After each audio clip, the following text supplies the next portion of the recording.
had a car sent to the shop, and they were like, "Oh, it's gonna cost $500 to put a new engine in it." $500? That's all I got in my bank account. Called my mom up. Mom, let me get an extra $500. She like, I ain't got it. So I go to Coach Sweeney at the time, football coach. I'm like, can I get an advance on my scholarship? I'm in a little financial bind right now. He across from me just like this in the office. He said, son, a man got to do what a man got to do to survive in this world. My mind just flipped. I'm like, oh, I'm just going to rob somebody. We're here by Hope by the Sea. I was invited by our boy right there, Michelangelo. Make sure y'all follow him on social media, but he about to be locked down with us, so y'all ain't gonna be able to use him anyway. Yeah, so we're here today, man. This is a drug program. We go do a pod. They have a great podcast I saw that's up and coming, and I'm all for helping up and coming people if y'all didn't know. Yeah, we're gonna have a great podcast. We go dive into some deep stuff because I see they do that on the podcast. And you guys probably learned some new stuff about me. It's only like I think this is only like my second podcast, so I'm still a newbie yet. I'm green with the podcast. I just go in there and yap and talk, you know what I mean? Up here is like more of all of the talking. Oh, this gonna do it. And I'm gonna post when this gonna go crazy. Yeah, this is so really nice. Me was, I ain't gonna lie, the setup. Yeah, you like. I love dope podcast setup like this. Yeah, so like originally we vinyled the wall, we vinyled the glass, and this. So it was just like it's his old office. So this guy Will was a therapist here, and he relapsed. Oh yeah. Overdosed and died. You know. Wow. He was a counselor. Is that right? Yeah. How long was he? I think a couple of years. He was clean for a couple. Clean, working here, and you know. I got goosebumps right now. It's just this drug and alcohol thing is just, it's annoying, man. It's annoying. It's like, it's a lot of mental health out there, especially yeah. now. It's coming. A lot of change in the world. Yeah. A lot of confusion. Yeah. Right? Oh yeah. For the youngsters. Yeah, it is. They take a pill. They want to unwind after a hard day, or what they consider a hard day. They don't exactly. They don't know what hard day No. is. Exactly. That's You know- right. Yeah. Yeah. You know what I mean? Yeah. No offense. No, yeah. It's just wild because as I'm driving here, I'm thinking all these thoughts we talking about right now. Just drugs and all this. It's just nonsense. Yeah. This is nice. Dang. Yeah, so I got a whole rack we can put there. Up to like 120-pound dumbbell. Nice. Yeah. That's beautiful. Dang, this is dope. Are any of the guys Every day. We're big on veterans here too. Oh, we got okay. over 20 veterans, so they come at different times. That's nice. You know, and we find it really helps. Well, what are they reading and writing now? PTSD, trauma. You do a little bit of workout. It's like taking a pill nowadays. Exactly. Yeah. Even better. Audio test. The cord on the left side. Wow, so heart attack a few years ago. Damn. Well, thought I was in the best shape of my time. It's crazy. How old are you? Bananas. 48. So 46, heart attack at 46. Damn. Yeah. So you know Sean Roden, right? He was a Mr. Olympia one year. Yeah. Me and him, he died. Me and him had the heart attack same day. When did you start? Like working out, like just getting crazy. You're my age. Well, I'm a year older than I started young, like at 10, messing around. I started really, it was my 9th grade of high school. I was 90 pounds. So the coaches was like, you could be on the team, but you got to ride the bench till you gain some weight. So I became obsessed with gaining weight after that. And it's funny, I didn't realize it until maybe a few weeks ago. Like, I think somebody asked me, like, what made you want to, get big? And so I had to analyze it. I was like, them damn coaches did that. They told me I was too small, rode the bench, and I just was like devastated. Like, they think I'm just a So after the football season, I went crazy. I was reading the magazines. I read Arnold. Oh, he said he ate 6,000 calories is what I'm going to do then. So I started force feeding myself because to this day, I don't like food. Yeah. So I was force feeding myself, like gagging. And in 90 days, I gained 40 pounds. And I came back the next football season just like a crack addict, a meth addict, hitting people, head up. I was 140, guys was 220, 230, fullbacks. I was laying hat on them. They put me on varsity, starting at corner. Nice. This was I didn't play Pop Warner, no other sports before this. They put me on varsity. And I got into it with one of the coaches. He didn't like, I was cocky now because I was laying everybody out. I was knocking people out at practice. It's like as I'm thinking about it, it sounds like a movie, which is going to be, by the way. But I got in an argument with the coach, one of the coaches, and I was like, put me on junior varsity then. I don't even want to be over here with this coach. So I ended up playing running back, safety. I never came off the field. So I got MVP and all that, but I started having migraines.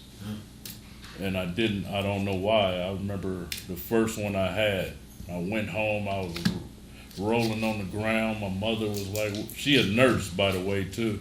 What's wrong with you? Ain't nothing wrong with you. She just thinking I'm messing around, but I was having a migraine.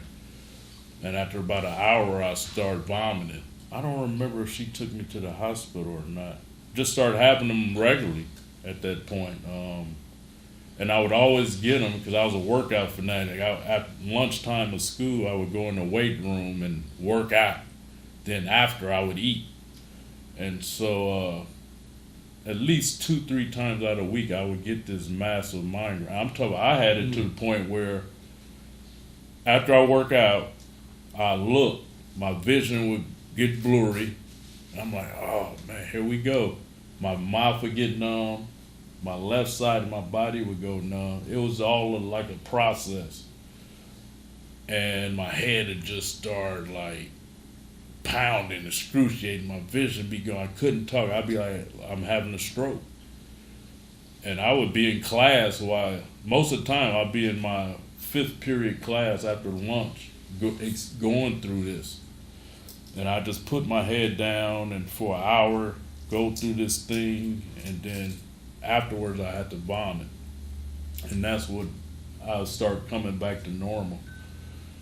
So I went through this, man, from the age of 15, 16 to 31. Oh, wow. Yeah. Yeah, so that was, and so it had got to the point where I was like, if I die working out, that's what it's going to be. Like, I was just psychotic about working out, being the best. I'm like, this just what it's going to have to be. And at the same time of me I played football, wrestling, and track. I was working at the gym as well during all of this. So after practice, I would go to the first 24-hour fitness ever. It was called 24-hour Knotless in San Leandro, California. First one ever. Yeah. And so I worked there from the age of 15 to 18 till I went to college. So, but in the midst of this, my senior year, I had an older brother, 4 years older than me. He was my life. He was like my God. He was a genius, dressed, impeccable, just a perfect human to me. You know, he was going to Cal Poly, San Luis Obispo on That's a full, cool. Yeah, excellent. He had a full academic scholarship. I didn't know him like I thought I did. So my senior year, he killed himself. Well, so that everybody saying, I didn't see it at the time, but they like, that's when I changed. And, you know, like I told you, I was youth pastor. I had my own Sunday at church, and I was just new to the Bible, back and forth, just was an avid, you know, preacher and follower and servant of God. And so when that happened, I went dark. I'm like, how can I blame God? How can God let this happen? And what happened also, when that happened, my mother lied. She like put it 50-50. Nah, I don't think he killed himself. Somebody could have did that. So I'm thinking somebody could have killed my brother, but deep in my spirit and soul, I knew he killed himself, but I was holding on to this thought that he couldn't have did that. You know what I mean? Somebody could have did it. But she lied. She come to find out 35, 36 years later, she told the truth. He called and told her he was going to do it. Oh, damn. And so that would have set better with me if she just would have said, you know what I mean? I'd be like, oh, that killed himself, fuck him. Because that's what he said to us, you know. But so I went dark. I had a full football scholarship to Fresno. So went to Fresno, just different though. I was just workout fanatic. I'm about to kill everybody on the field, and you know, I didn't talk. Like I was just dark, man. How old was your brother? He was 21 when that happened. I was 18. Well, that ruined my life essentially. Just to be honest. So after that, went to Fresno State. Went with a mission to go pro to the NFL.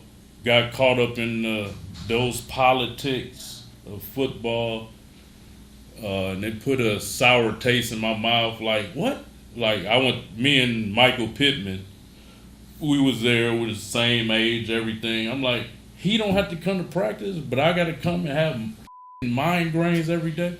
Like, they top pick guys didn't have to come if they didn't want to practice. And I got angry about that, man, because I was a workhorse. They was testing me for steroids because I worked out before practice. I used to be the only one in the weight room because California dudes didn't like working out. And I'm from, Oakland, the Bay Area, and I came with this just work ethic. So I got a sour taste in my mouth. So anyway, what happened was, this is where it went bad. I had bought a gun because my roommate had gotten in a fight, and I ended up knocking the guy out. But I didn't know the guy was a Crip from Fresno.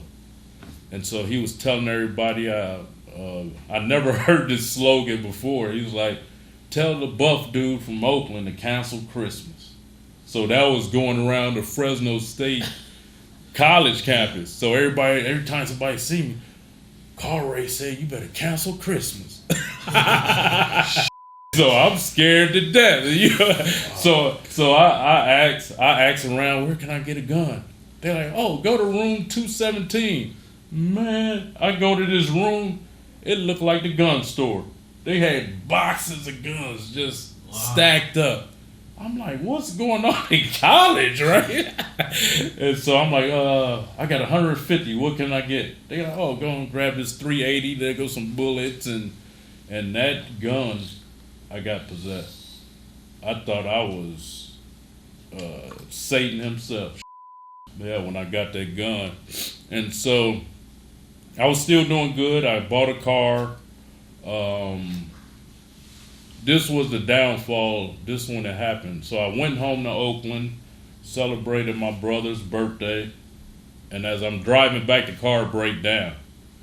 And so I called my mom. She had it towed back to Fresno with her AAA.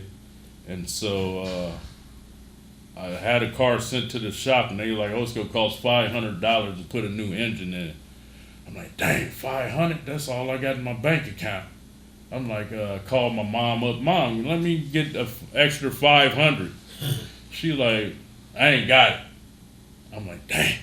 So I go to Coach Sweeney at the time, the football coach. I'm like, can I get an advance on my scholarship? I'm in a little financial bind right now. And he looked me into my eyes. He across from me just like this in the office. He said, son, a man got to do what a man got to do to survive in this world. I ain't going to be able to give you an advance on your scholarship. Yeah. When my mind just flipped. And I'm like, oh, I remember watching on the news. Because back when we grew up on the news, it showed the full crime of people robbing people and stuff like that. So I used to analyze the news. I don't know why. Every night as a kid, I watched the 10 o'clock news. And I'd be critiquing people's crimes. Oh, and I was a good kid, but I don't know why I was doing it. Like, oh, what? He should have worn a mask. And I'm critiquing crimes, right, as a kid. So when that situation popped up, I'm like, oh, I'll just go rob somebody. And you got a gun? Right. Yeah. I'm like, oh, I'm just going to rob somebody. So I found out my fraternity brothers at the time were robbing everything in Fresno. And I didn't know. So I got wind of that, and I went and asked them, what's up? Y'all robbing stuff? Like, yeah, you want to go? I was like, yeah, I need some money right now. Yeah. So the night I was planning to go with them, they called me like, nah, something happened, we not doing it. But I'm already amped up. Yeah. So as I'm walking out the house, my roommate, he a God-fearing man to this day. Lovely guy. God sent him. As I'm walking out the house, he walking in. I got goosebumps now talking about it. He grabbed me on the shoulder, looked me in the eye. What you doing? And I'm like, oh, don't worry about it. I'll be back. He said, nah, go in the house. I'm like, nah, I got to do something. He like, I'm going to say it again. Go in the house, bro. Whatever you doing, don't do it. And I'm like, I'm out of here. So I went, I'm driving around. It's midnight in Fresno. Some guy come back in, good guy come. What you doing? You stupid. Go home. So as I'm driving home, I look to the left, a guy at an ATM. And I'm like, why, man? Why? I'm talking to myself. And I bust a U and go take the guy money. And as I'm leaving, the guy knew it was the car that I was in. He got the license plate. And man, it wasn't 15 minutes. When I got home, the whole Fresno police was at my house, banging on the door, boom, boom, boom. And I'm so demonic at the time. I'm like, oh, they ain't got a search warrant. I went to sleep while the police was banging on the door. And as I'm talking to you guys right now, I'm thinking, I was anti-alcohol, this is all sober.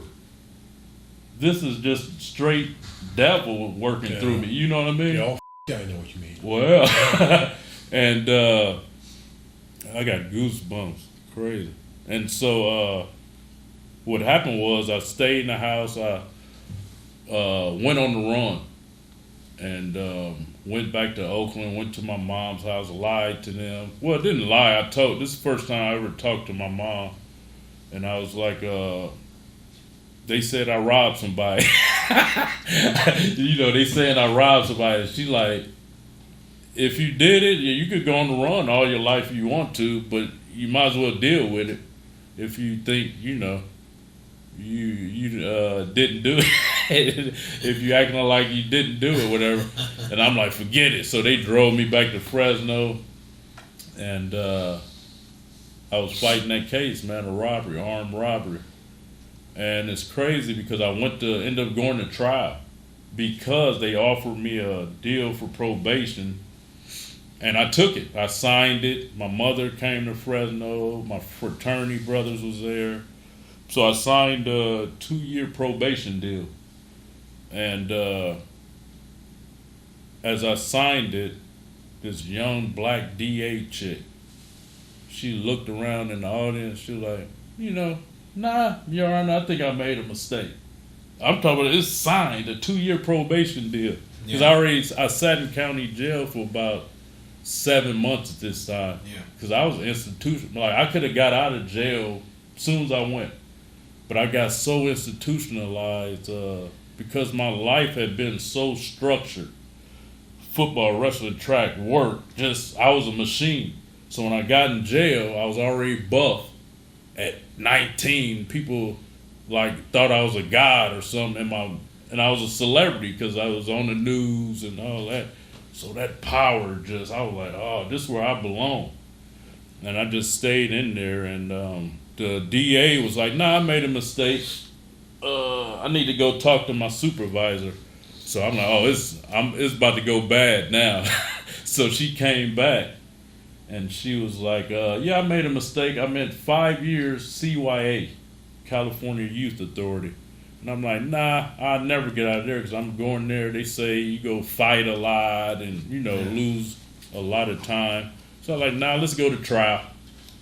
And so I went, lost in trial, ended up getting 7 years. So I'm like, 7 years? Oh, that's nothing. I've already been in county jail 9 months. I only had to do like 2 years, and this is 1994. What I didn't know is the same month that I got convicted, they switched it to 85%. From 50% of your time, you had to start doing 85. So I'm still cool with it. I only got 2 years left. I can do that walking on my head. I was in there, the shot caller had all this power, and I was just having fun. So when when you say you're having fun, it's not normal fun. You know what I'm trying to say? Like, it's not normal fun, bro. It's not normal to want to go rob someone. Oh, right. It's not normal to say I'm okay in jail. Like, these are just, it's odd. Uh-huh. Right? Yeah. Yeah. What was going through your head? You know For what I'm me, saying? it was the structure. Yeah. Like I say, I was so much of a structured guy, and Just fit. yeah, but I loved camaraderie, I guess. Yeah. Because football, wrestling, track, I'm the captain of that. Go to college, pledge in the fraternity, structure. Yeah. Go to prison, is structure. You know what I mean? Yeah. So it was just, and for me, like, I was always the shot caller. Yeah. Whatever I did. Yeah. But I don't know, God just gave me this thing where I didn't talk much, but when I did, it was, you know what I mean? It had a significance to it when I did talk. And that came from my mother as a kid, because I was like just a outgoing kid, extroverted. I was getting suspended and that, just a lot of chaos stuff. And so she finally said something to me when I was a kid. She looked me in my eyes and said, if you shut your mouth, you won't get in so much trouble. Boom! I became introverted. And then I started reading books. Oh, the most powerful talk to less. And so I was like, ooh, I like this. So I just dived into that introvertness. Where's your dad in all this? So I had a stepfather. He was with my mother since I was 2. But my real dad, you guys know the Jim Jones story? Jonestown? Yeah. The Kool-Aid? Yeah. He was a survivor. Really? Yeah. In Jonestown? Yeah. With the mask? Uh-huh. Really? He was a survivor. So Yeah. he was, I don't want to say in and out of my life. I knew him. Oh, that Like was one we of the met. first big cults. That's when it kind Yeah. of, that's when we first got a first taste of the cults. was Uh-huh. Jonestown. That's why everybody be like, don't drink the Kool-Aid. Yeah, don't drink the Kool-Aid. It came Yeah. from Jim Jones. Yeah. Yeah. But then Ice Cube says, drink the Kool-Aid. You see? You drink it if you want. Times changing. Yeah, so he was one of the survivors, but my stepfather was there, Yeah. 100%. Stepfather wasn't an alcoholic or a drug addict Nothing. because your mom's an educated woman. Well, yeah, she was Nurse. a nurse, Yeah. but he had his own businesses. My stepfather, Nice. he had his own auto body business, and he was retired from Gerber, the food Yeah, company. the baby food company or whatever. So he was wealthy. We had all his nice cars, Cadillac, Mercedes, nice house. So everybody knew that I was like the kid in the neighborhood where you knew he was going to be in the NFL or something, special. I just, the devil was able, that bad, I always say the devil, but it's not the devil, it's that bad side of us. We had a good and bad you side. said it, bro. You said it. Your brother, the death through you. Yeah, That's a big deal. yeah, without a doubt. You know? That's why, to this day, man, people that commit just so selfish to me, and there's been a lot of it going on. But yeah, it's just, I hate to say it, but I hate those people because what it do to your family and friends and things of that nature, it's very selfish. Yeah. So I ended up going to prison, doing 7 straight years. I went to Delano, Wasco, Tehachapi, San Quentin, which was too much fun. So I ended up losing all my time at San Quentin. Because I was supposed to get out 5 years, about 10 months. And so this would happen. So going back to the time.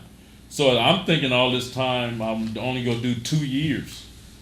So when I get to Delano, no, when I get to Wasco, they tell you how much time you have.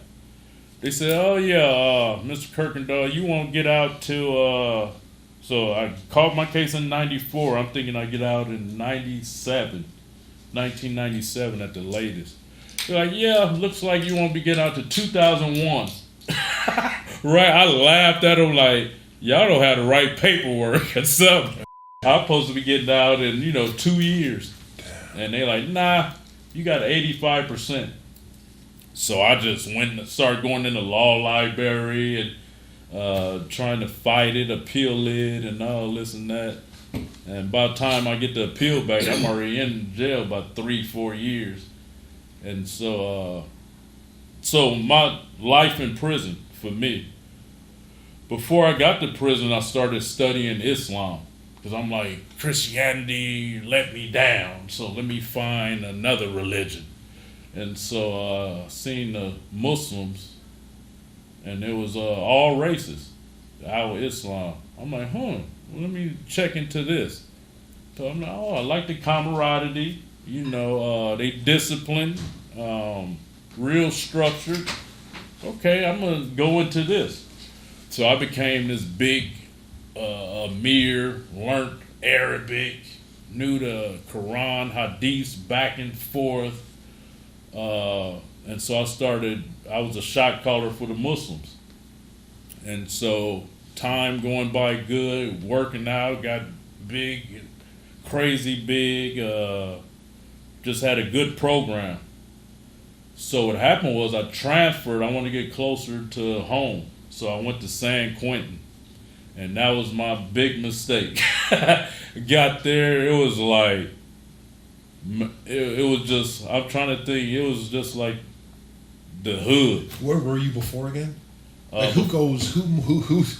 So yeah, that's what you want to do. Who suggests going to, who asked to go there? Nobody. Me. Yeah. Yeah, I wanted to get closer to home. Because I figured I would break my time up. Yeah. So that's when. Is San Quentin an island? Yeah. And it's no longer active? Oh, that's Alcatraz. Oh, that's Alcatraz. Okay. That's Alcatraz. But San Quentin is on the water as well. It is. Yeah. And so. But it's got a name for itself. Like even for me, being from Canada, you hear San Quentin. The other jail he mentioned, I've never heard of it before. But San Quentin's in the top 10. Delano? Or where's Delano? Close by here.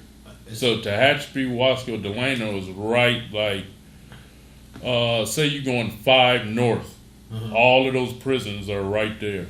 Yeah, I went to San Quentin. It was like a big movie, man. Yeah. Just every day something going on. Chaos. Can't imagine. And so what happened, I had a turn in my life again happen there. I was running the Muslims there, and I just saw they was using drugs, and they wasn't what I expected. So it was a gang from the Bay Area called 415 Kumi. And I'm like, man, all my friends are that I grew up with that was there. And they, they not preaching religion or nothing like that. It's just we had first gang to have all races.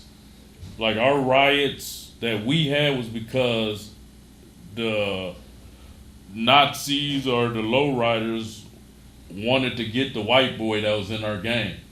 So that was what our riots was behind. We had all nationalities.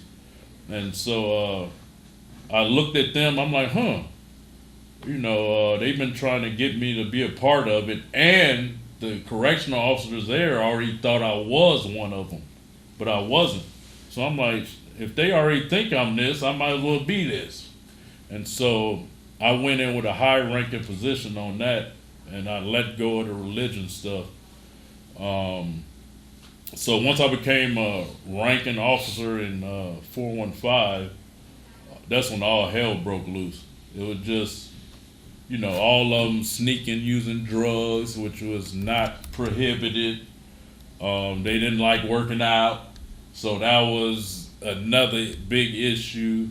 So it was just a whole lot of chaos. And for prison, it's sad to say you want that chaos because it makes time go by fast. So I'm just indulged in this. I became the shot caller in like 6 months of this because of all the knowledge I had, the respect I had. Not to mention being buff in prison, you already put on a pedestal. And until, unless you get beat up or or your heart are hurt, everybody gonna have that respect for you just because you buff. And so, it was something. So the rest of my years, I was a shot caller. I went from San Quentin.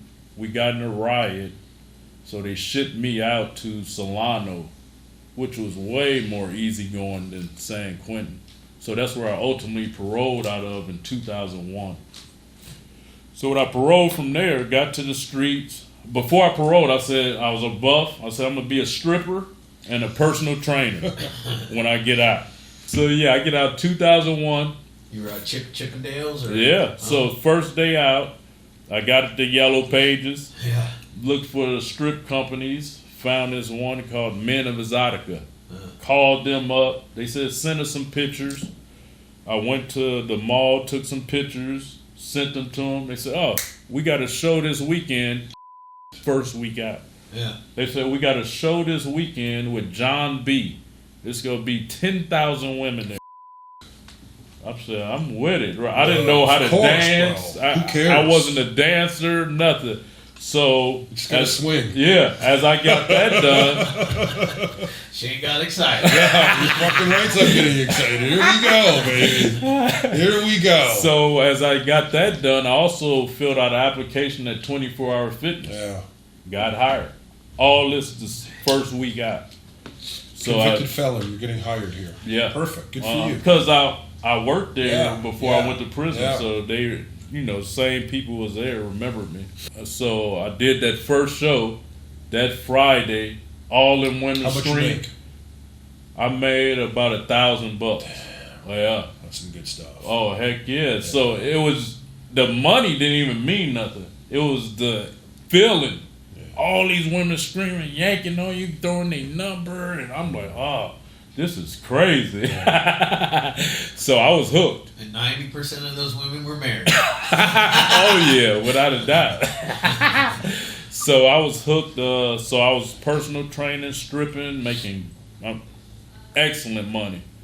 So a car situation happened again. So I had a 5.0 Mustang. I mean, I was just on top of the world, man. Doing good. Looking to get off parole because, I got out on parole. Doing well, man. So what happened, I got a 5.0. I was going to a strip show in San Jose. Got in a car accident. My fault. Looked down at my radio, looked back up, smacked into a guy. So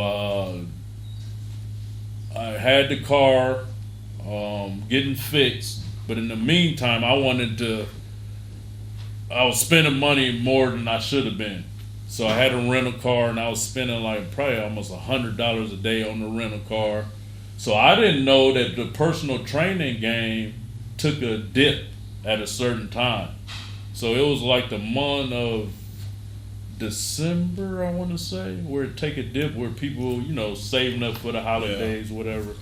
So my money started dwindling. So I knew my little brother was selling drugs. So I was like, man, my money dwindling. I told him, give me and I never sold dope in my life. Except in San Quentin, like, if somebody come with a rock or something like that, I get it. Because I worked in reception where the guys come in. I would get it and sell it for some food or whatever. That was the extent of me ever selling drugs.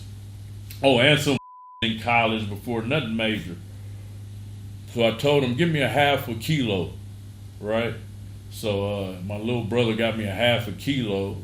So now I'm in the neighborhood where everybody already scared of me because how they tell those stories about, oh man, he shot people, he was in prison stabbing people. So everybody was already scared and leery of me in my neighborhood that I grew up in. So all of a sudden one day I pop out there.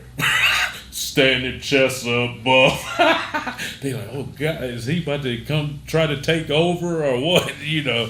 So I was, I got in good with all the guys in my neighborhood that I grew up with. They've been knowing me all my life, but was still leery of me. So I started selling, and so it was going okay, nothing great. It was more of a headache to me.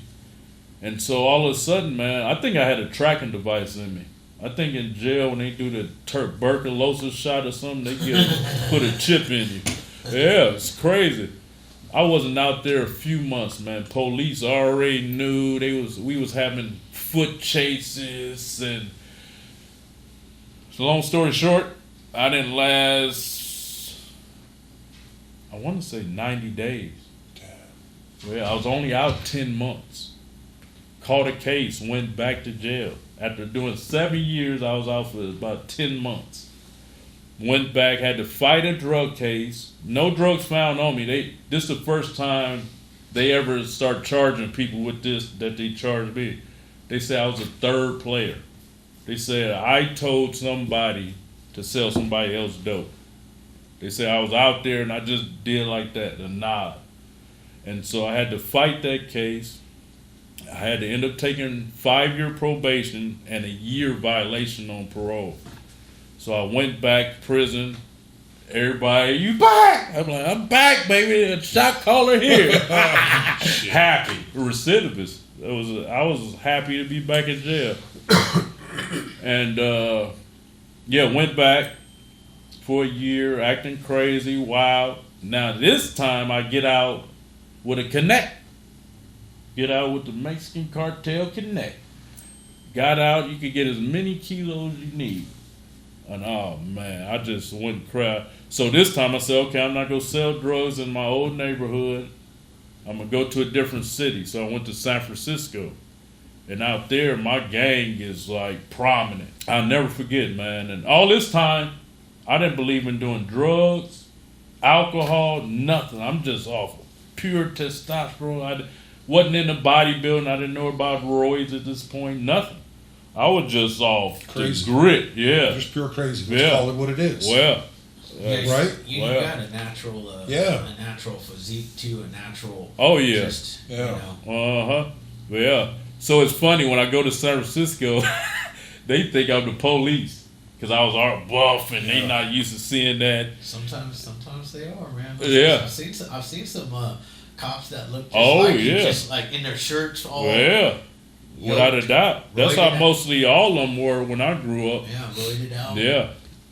And so, once they found out I was a shot caller or whatever, this gang, like they welcomed me with open arms. And I never forget, man, one of my gang members, affiliates, he was like, Khalid, don't come out here, man. Look at you. You buff. You looking good, man. This go turn you into a real demon. And I'm like, man, I'm just coming out here and I'm going to distribute the drugs to y'all and y'all sell them. That's all. Bro, it wasn't my first week. I was out there a terrorizer. Because these guys I'm giving the drugs to are dope heads. Yeah. They dope fiends. You got to beat them down for the money. Exactly. And that's what happened. Yeah. And it just got... Chase. Yeah.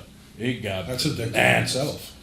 Bro. Wow. So I got addicted to that. Just hounding these guys down for the 100. You already... How you know? Well, damn. That's crazy. How you know that? Shane used to get hounded down.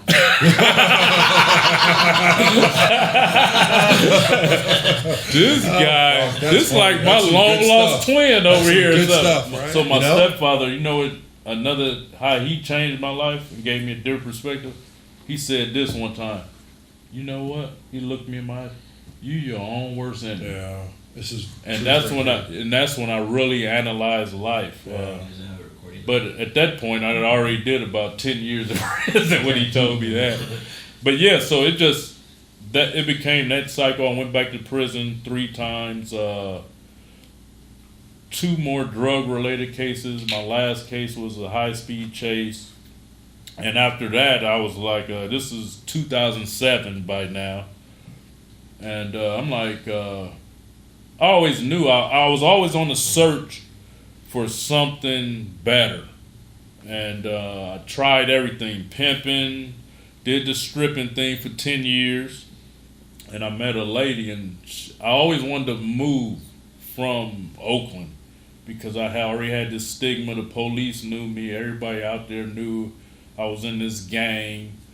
So I always knew I had to find something, to just progress.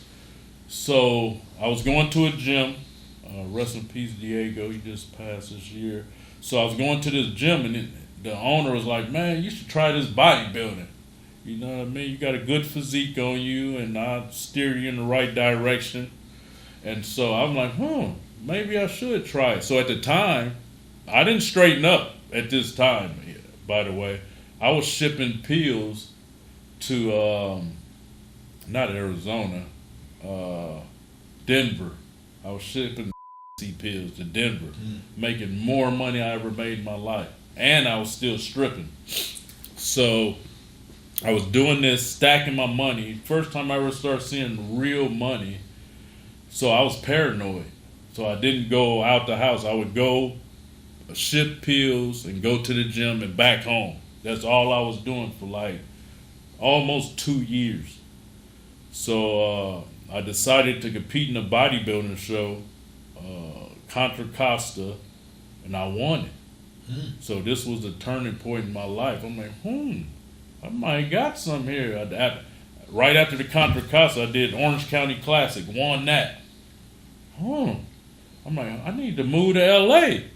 That's where all the big time bodybuilders are and stuff.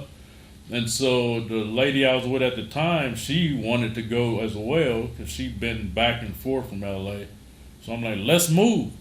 So we moved out to LA in 2010. And I'm like, okay, I'm going to manage her and I'm going to become a pro bodybuilder. So her career was, we got a publicist, all this, and our money was dwindling fast. We came out with about 50,000, but it was practically gone in like 2 months. So I'm like, dang, I got to get off my butt and start working. So I started training people, became a barber, and I was doing background work and acting. Never wanted to act in my life. It was God. One day I looked at the TV and I seen Terry Crews. I'm like, he the only buff black dude out there, and he's square. I'm like, they need a real buff cat, right? So I Googled how to be an actor. The next day I went to Central Casting, signed up. I was acting in a week. Nice. And my first big job was I auditioned for Matthew McConaughey, and on a music video, Jamie Johnson music video, country song, by the way. And I was the lead actor in that, and that was my first gig in acting. And that put me on the map, actually. And started doing national commercials and, the Geico commercial, working with Michael Hearn and all these big people I saw before. And at the same time, I did the documentary about my life, which I was scared to death to do because I didn't want Hollywood to get scared. Because at this time, I'm talking about every week, TV show, movie, commercial, I was cranking. So yeah, I got slow in acting, and this young guy asked me if I wanted to do a documentary about my life. And I seen he had just did C.T. Fletcher's documentary. And I'm like, I prayed on it, man, because I didn't want to mess up a good thing I had going in Hollywood. And I'm like, let's do it. We did it, man. That thing, in 2 days, it was like at 3 million views. And YouTube put it on the front page. So it just blew up. To this day, it's at about 44 million views. And so as that was blowing up, I'm like, God just put in me, you got to stay on it. You got to keep posting videos. And so me and him just kept posting videos on YouTube because I was a pessimist with YouTube because I was only making $50, $100 a month from the channel I had. So when he did that, I didn't know it was an actual business. I thought it was just messing around. I posted workout video for fun or whatever. And I saw it was a real business. I was like, I better get on this. And so we just kept posting videos weekly. And so that was my claim to fame. You know, YouTube basically made me who I am. And that's what I try to tell people to this day. It's the platforms that distribute your video. Like you get, how they call it now, get in the algorithm or whatever. You know, it's just, it's like the lottery, you know, and they liked that video and they pushed it. So I just stayed on top of it. And that comes from me being a hustler that I am, opportunist. Like, I'm like, oh, this is an opportunity, let me go with it. You know, I tried everything else. Let me try this. And that's, you know, the blessing and the gift God gave me is being an opportunist. So as I was selling, what happened was I was still anti-drug, but I went back to prison. So in there, everybody was like just bragging or just like inciting how these pills would have you talkative, energetic. Yeah. So when I got out the last time I went, I'm like, I'm gonna stop selling drugs. I'm gonna start trying to pimp. You know, swole pimping, always tripping, dipping in the pocket. So I was like, but I'm still at this point militant, antisocial, kind of quiet, extrovert, on that power trip. So I'm like, in order to talk to these women, I need an enhancement. Yeah. So I like, let me try these pills. So I tried a pill, and oh man, I loved it. First time ever trying a drug.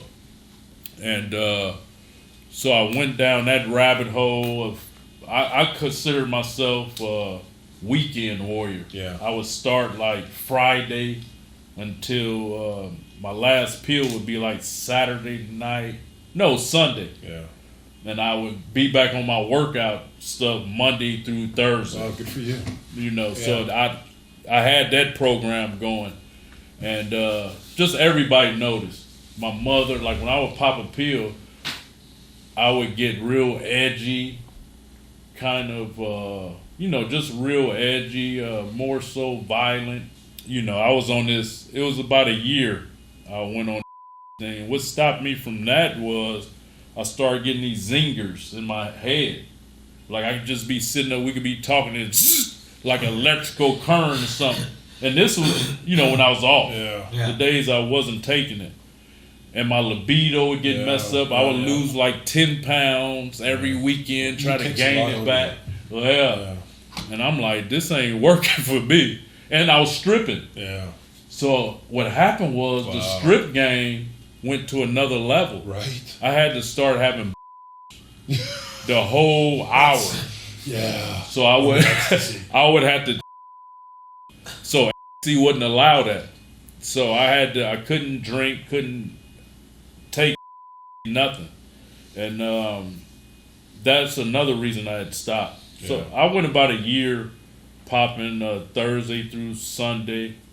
And it just didn't work for my program. So what happened to me was I never seen a steroid, took one. And at the age of 34, when I decided to get into bodybuilding, a friend of mine was like, man, if you get on something, you'll kill everybody. You'll make me look bad, he told me, because he was competing already. And so he gave me my first shot of, I remember, Sustanon. And man, I just turned into a monster within like 60 days maybe. And it just was my love, you know, and I started winning those shows and I got addicted to it. But I always had the fear, because I was anti-steroid. I used to talk bad about guys. I would look in the magazine, all these roid heads. I was like everybody else, because I was naturally big and strong. I was benching 500 natural. Right. And so once that's why I didn't ask, because I knew already. That he outbench. Yeah, I knew. I usually ask, but I said this time. So bodybuilding was my love, and started competing, winning those shows, had my hopes on the pro card. But YouTube hit at the same time, so I'm like, I'd rather focus on this YouTube thing and entertain and have fun and laugh, because I was the opposite of what people see me on the internet. All my life I was that introvert, militant, ready to shoot at any time. And once I moved to LA, I'm like, I can live and have fun and be that kid I was again, that extroverted kid I was. Yeah. And so, the bodybuilding was going good, but I didn't see no money. I think after my second year, I'm like, this is depleting my money instead of adding to it. Right. And it started like, it don't make sense. Here it is, I'm ruining my health with all these drugs, and I'm losing money at the same time. Now let me focus on this acting and entertainment. But at the same time, I wanted to get my pro card. So I think I took a year hiatus from competing and just act and YouTube. And I was like, let me try to do one more show. So I did, my last show was a West Coast Classic, 2014, 15, I want to say. I had a short time period of bodybuilding. So I won the overall. So all the coaches contacted me like, let's go pro. To Hani Rambud, everybody. Dave Plum, everybody was contacting me to be my coach. And I was with it. But then they started sending me the protocol, the list.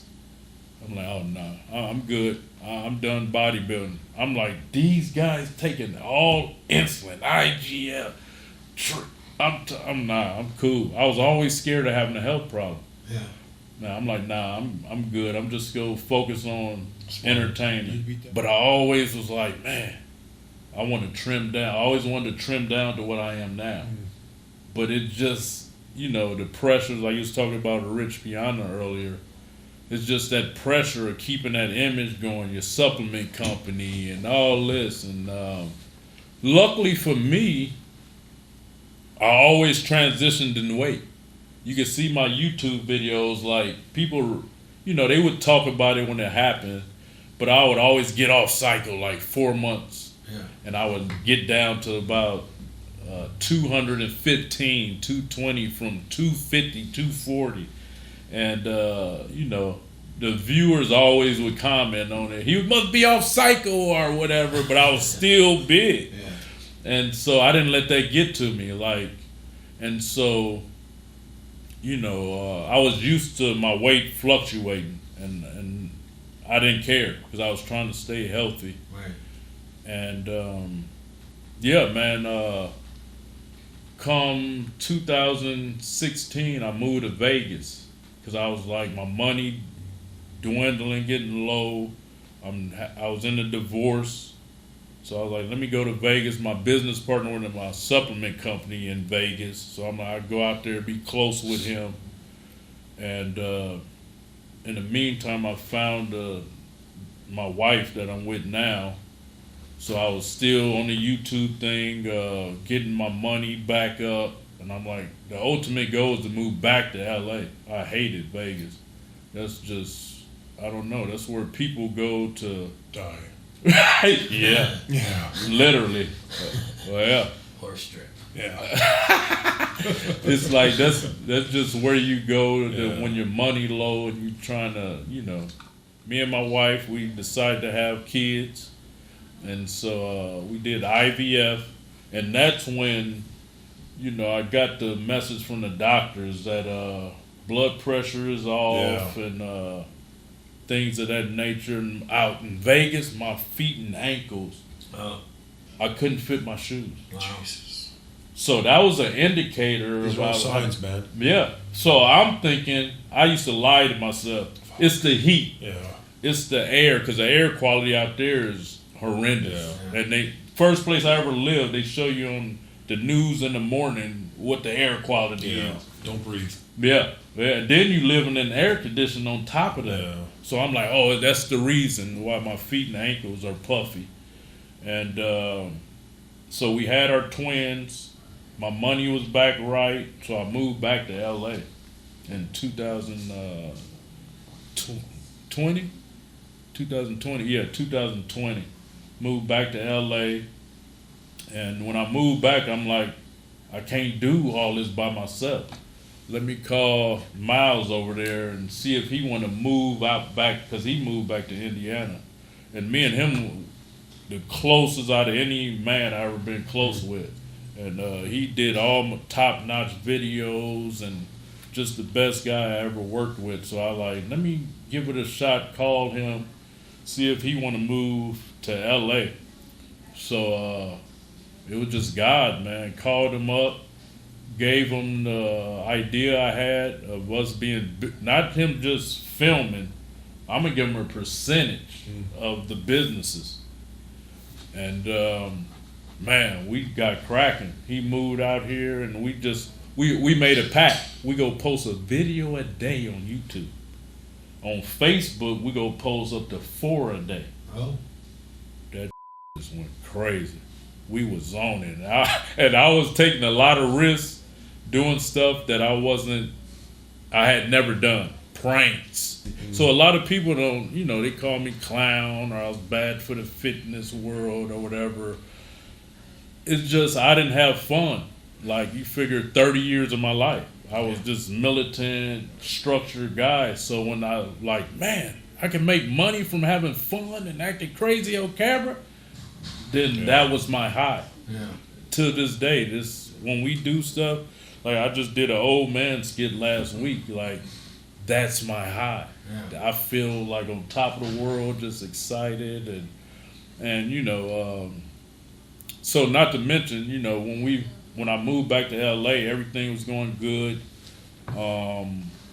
Like everything was just flourishing, man. The supplement company, the Facebook, the YouTube, just everything was great. And so what happened in November of 2021, I was getting dental work done. Got some dental work done, and what did I have done? I had some. Did I have pulled it or something? I think I had some teeth pulled or something like that. Anyway, they had me on Vicodin, and so he had me on Percocet. So the next day after I had the work done, everything was normal, and so I ate something I never ate before. A combo. I had an ice cream sandwich, and I had, I think it's Stan Efferdon vertical diet meal that I was eating with rice and beef. I was eating a lot of beef at the time. And man, I went to sleep midnight. I mean, I'm dead asleep. I just wake up like, damn, I feel like I got heartburn. You know what I mean? So I tell my wife, give me some, anti-heartburn medicine, some Pepto-Bismol or something. So she's scuffling about, and I'm taking these antacids, some Pepto-Bismol, whatever, and I'm like, oh, it gotta be the ice cream, the meal I ate. I ain't never had this before. So as she's scuffling about doing that, I'm starting to like sweat, but I see how people die when they have a heart attack. So the couch, I kneel down on the couch, and I'm like, oh, this feel good. It was relieving the pressure from my chest. Well, yeah, I just got on my knees and, like a praying position like this. I'm like, oh, this feel good. But, as it's feeling good, I'm sweating, and all of a sudden, I'm 30, 40 minutes in at this point, and I just start regurgitating, throwing up, like the chick on Exorcist, the girl on Exorcist, and my wife like, let's go to the hospital now. So on the way to the hospital, now I remember I was blacking out. I was going in and out, because I don't remember until we ended up at the hospital door, and they hooked me up. She told me I was having chest pain, thought it was heartburn. They hooked me up. They like, oh, let's go. And I'm like, what's going on? You having a heart attack? I'm like, bro, y'all trying to get some money. You know, I'm conspiracy theories or whatever. Like, y'all just trying to get, I ain't having no damn heart attack.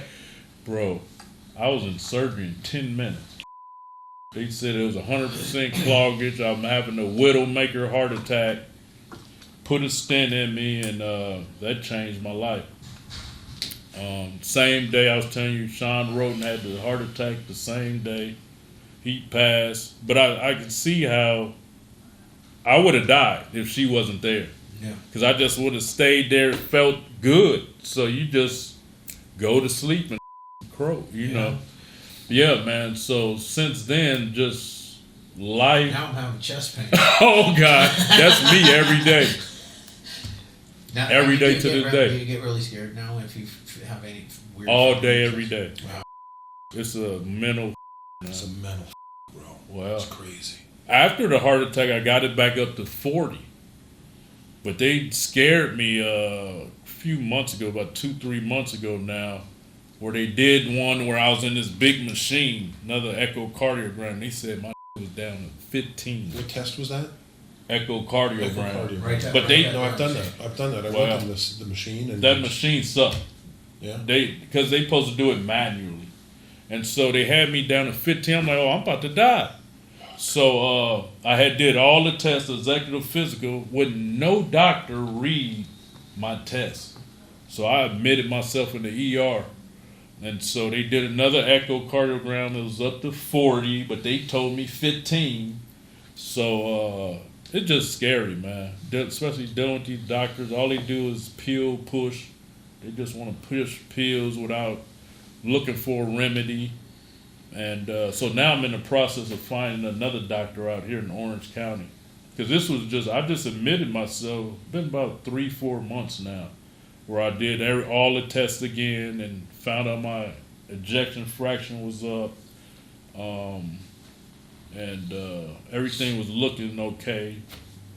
So, but it's just scary now, man. Especially if I'd have had the twins, I probably would be like, whatever happened, happened. I don't give a But I just want to, especially in this crazy world we was talking about earlier, I want to influence them, you know, for about 10, 15 more years at least. Yeah. Oh, yeah. Thank you guys, man. Much love. Good time, yeah. Oh,